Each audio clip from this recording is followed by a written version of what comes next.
If you know anything about country music history, you already know the name Reba McEntire.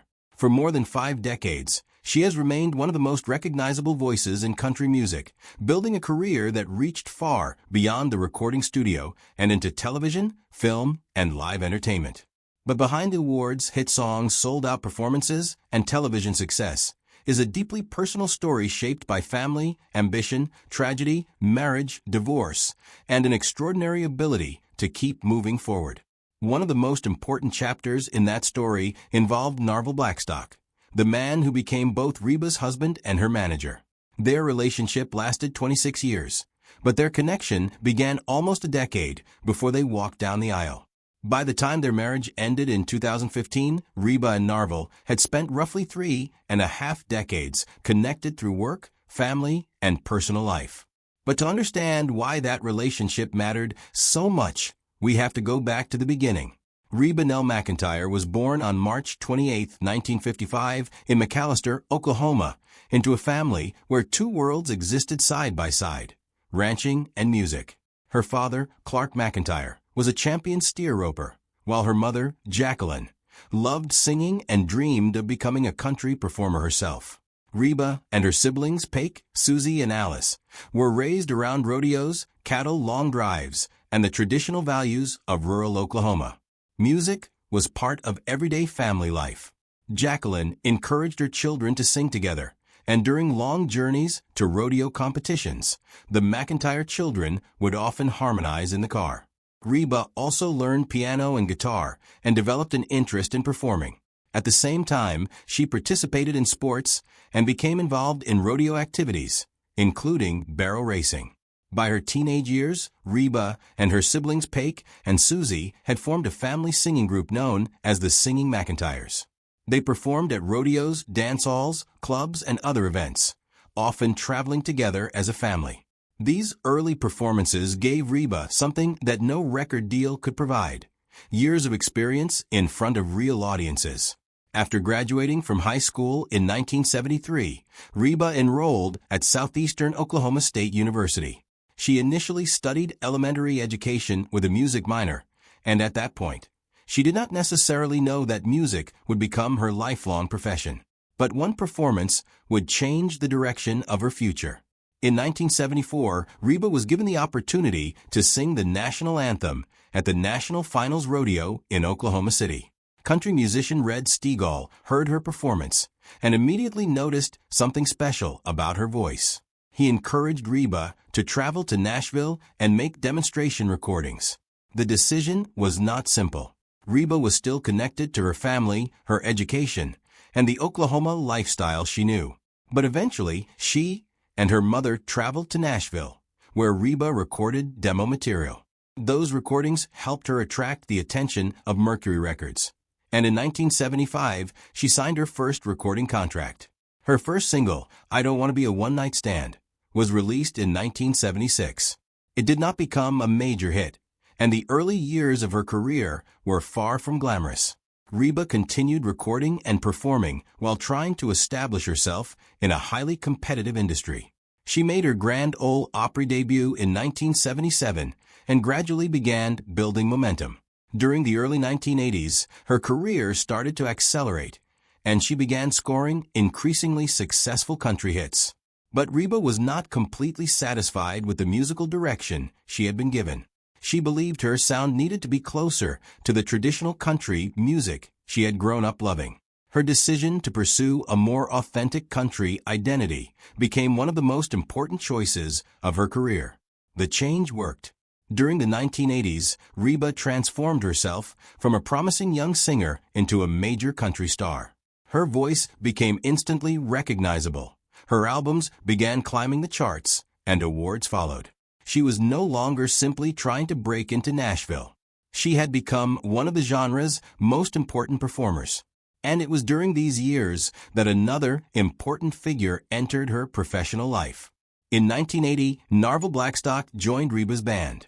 He was a steel guitar player, but his role in Reba's life would eventually become much larger than performing on stage.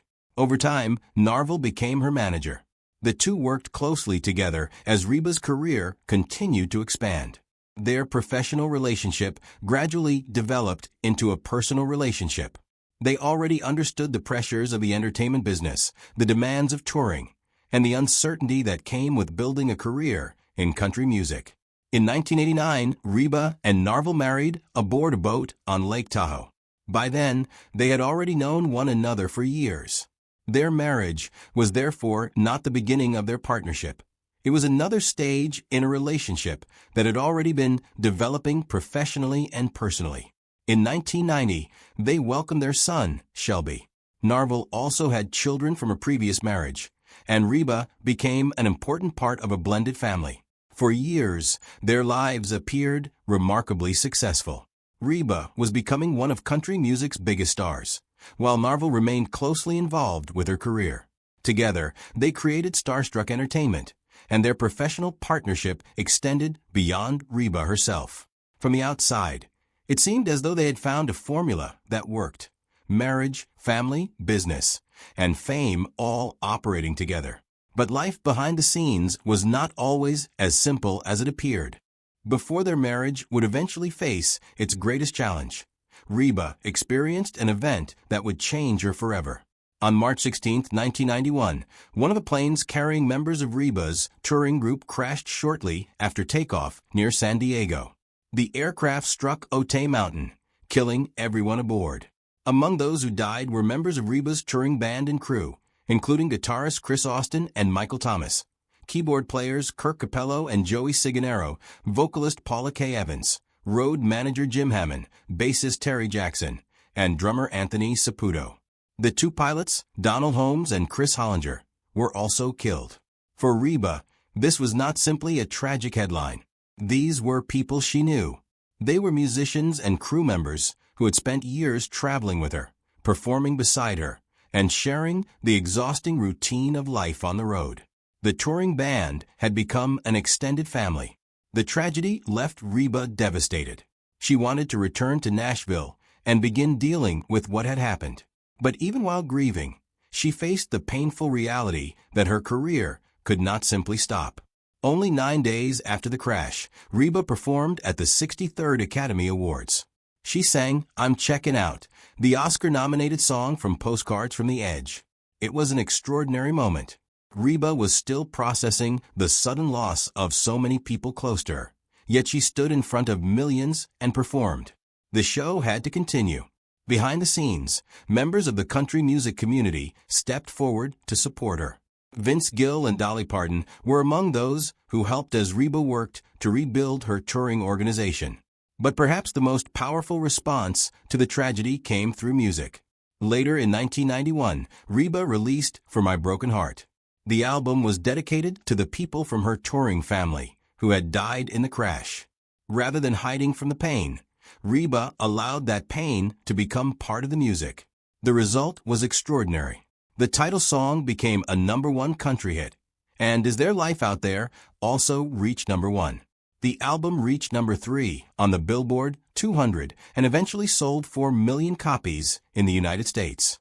Commercially, it was a huge success. Emotionally, however, it represented something much deeper. Reba was not simply singing about heartbreak as an abstract idea. She was singing during a period of profound personal grief. Her voice became a way of expressing feelings that ordinary conversation could never fully capture. The album became one of the defining records of her career, not because tragedy made it successful, but because listeners could feel the sincerity behind it. And Reba continued.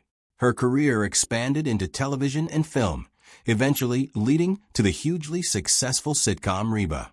She became an entertainer whose influence extended well beyond country radio. Yet while her professional life continued to flourish, her personal life was changing too. Reba's first marriage to steer wrestling champion and rancher Charlie Battles had ended in 1987. Their marriage had begun in 1976, during a period when Reba was still balancing ranch life with her growing career. As her success increased, the demands of music became harder to reconcile with the lifestyle she and Charlie had built.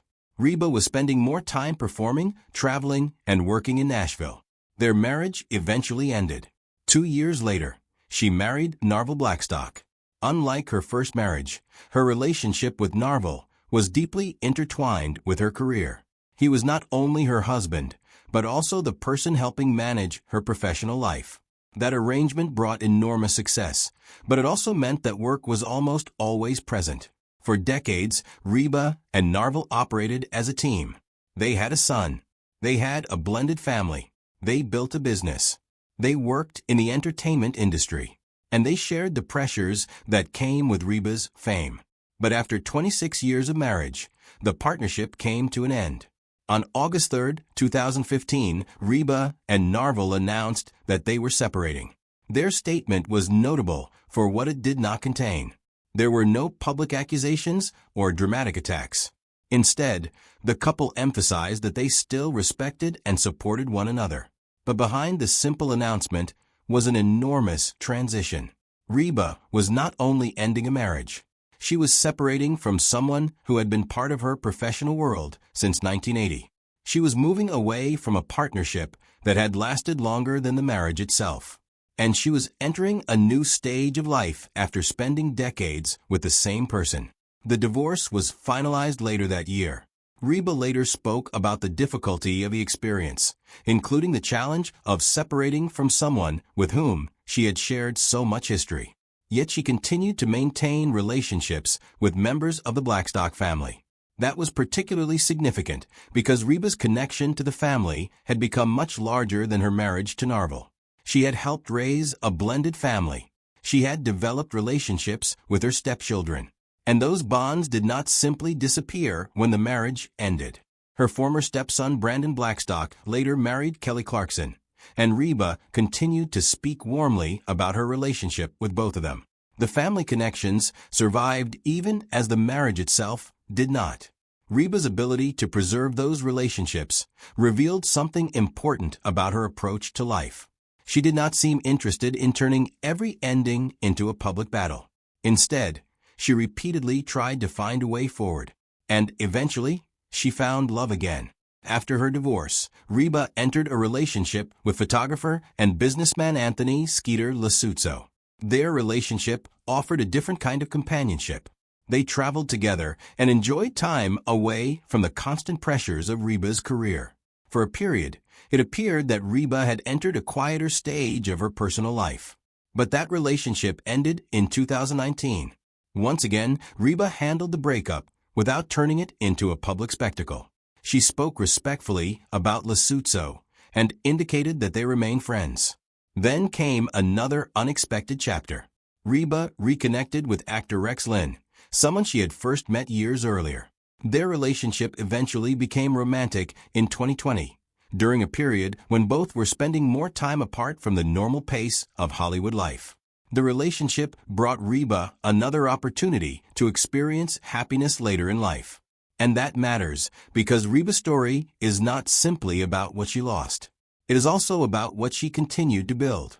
She survived the devastating loss of members of her touring family. She endured the end of her first marriage. She spent 26 years building a life and career with Narvel Blackstock before their marriage ended. She experienced another relationship and another breakup. And through all of it, she continued working, recording, performing, acting, and finding reasons to create. That resilience may be one of the most important reasons Reba McEntire has remained so beloved. Her success was not created in a perfect life. It was created in a life filled with uncertainty, sacrifice, grief, and change. The little girl who grew up singing with her siblings in Oklahoma eventually became one of country music's biggest stars. But fame did not protect her from tragedy. It did not prevent heartbreak. And it did not guarantee that the relationships she built would last forever. What it did give her was a platform. And Reba used that platform to tell stories that connected with millions of people. Her music often centered on ordinary human emotions: love, loneliness, heartbreak, courage, family, and starting over. Perhaps that is why her story resonates so strongly. Because behind the glamorous image of a country music legend is a woman who experienced many of the same emotions her audience did. She knew what it meant to lose people. She knew what it meant to rebuild. She knew what it meant to close one chapter without knowing exactly what the next one would bring. And she learned that moving forward does not mean forgetting the past. The people Reba lost in 1991 remained part of her story. The years she spent with Charlie Battles remained part of her history. The 26 years she shared with Narvel Blackstock remained part of the person she became. Even the relationships that ended continued to shape her understanding of family, love, and life. That may be the real story behind Reba McEntire. Not simply the story of a country music superstar, not simply the story of a marriage that ended after 26 years, and not simply the story of a devastating plane crash. It is the story of a woman who repeatedly faced moments that could have stopped her and somehow found the strength to continue. From Oklahoma rodeos to the biggest stages in entertainment, Reba built her career one step at a time. And when tragedy struck, she turned grief into music. When relationships ended, she searched for peace rather than revenge. When life changed, she adapted. And when the future became uncertain, she kept moving. That is why Reba McEntire's legacy reaches far beyond her awards and chart positions. Her greatest achievement may not be any particular song, television role, or record. It may be the example she has given generations of fans. That life can break your heart without breaking your spirit. Reba's journey proves that even after profound loss, there can still be another song to sing, another stage to step onto, another chapter to write, and another reason to believe that the best part of the story may still be ahead. And perhaps that is where Reba's story leaves us, not with an ending, but with a reminder. The past cannot be changed. The people we lose cannot be brought back. Some relationships cannot be restored, but life continues. And sometimes, the greatest form of strength is simply having the courage to continue with it. If this story gave you a deeper look into the life of Reba McEntire, share your thoughts in the comments below. If you enjoyed this documentary, like the video, share it with someone who loves country music history, and subscribe to the channel for more stories about the lives, struggles, tragedies, and legacies of the people who shaped American entertainment. And before you leave, take a look at the next video appearing on your screen. Another remarkable story is waiting to be uncovered.